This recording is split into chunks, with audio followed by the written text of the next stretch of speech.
আজকে একটা অন্যরকম কুমড়োর ভর্তা বা কুমড়ো মাখা রেসিপি দেব। এই মাখা বা ভর্তাগুলো এত অসাধারণ খেতে হয়, এক পদেই যেন খাওয়া হয়ে যায়। পাতলা করে কুমড়ো কেটে নুন হলুদ মাখিয়ে রেখেছি, কিছুটা চিংড়ি মাছে নুন হলুদ মাখিয়ে রেখেছি, রসুনের কোয়া কিছু থেঁতো করে নিয়েছি, সঙ্গে পেঁয়াজ কুচি আর পরিমাণ মতো লঙ্কা কুচি নিয়েছি। এবার একটা প্যানের মধ্যে বেশ পরিমাণ মতো সর্ষের তেল নিয়ে ওই নুন হলুদ মাখানো চিংড়ি মাছগুলো ভাজতে দিয়ে দেবো।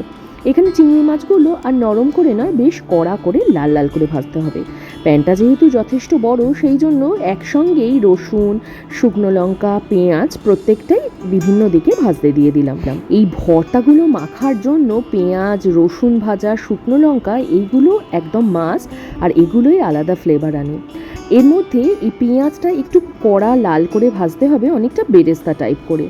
ভেজে তুলে নেওয়ার পরে ওই সেম তেলেই পাতলা স্লাইস করে কাটা কুমড়োগুলো ভাজতে দিয়ে দিলাম। কুমড়োগুলো একটু আগে থেকে নুন হলুদ মাখিয়ে রেখেছিলাম, যাতে ভাজাটা তাড়াতাড়ি হয়ে যায়। বেশ এপিট ওপিট করে চাপা দিয়ে ভেজে নিয়েছি কুমড়োগুলো, ঠিক এইরকম লাল লাল করে ভেজে নিয়েছি। এবার ওই প্যানটা ঠান্ডা হয়ে গেলে, মানে কুমড়োগুলো যখন ঠান্ডা হয়ে যাবে, ওই প্যানের মধ্যে কিছুটা তেল লেগে আছে না, ওর মধ্যেই কুমড়োটা চটকে মেখে নিচ্ছি। এরপর এক এক করে রসুন, শুকনো লঙ্কা, তার মধ্যে কড়া করে ভেজে রাখা চিংড়ি মাছগুলো সমস্তটা একসঙ্গে এরকমভাবে মেখে নিচ্ছি। ব্যাস একদম রেডি। বেরেস্তাটাও সব কিছুর সঙ্গে ভালো করে মিশিয়ে, যতটা ঝাল খাবেন ইচ্ছা মতো ঝাল মিশিয়ে মেখে নিলে একদম কুমড়ো আর চিংড়ির ভর্তা একদম রেডি। একবার ট্রাই করে দেখবেন নাকি কেমন লাগে।